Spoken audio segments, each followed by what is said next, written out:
Okay.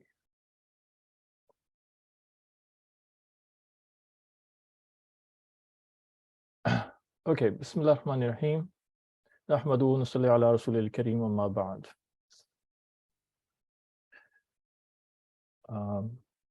Session 2 for today. We'll start with Surah Al-Baqarah. And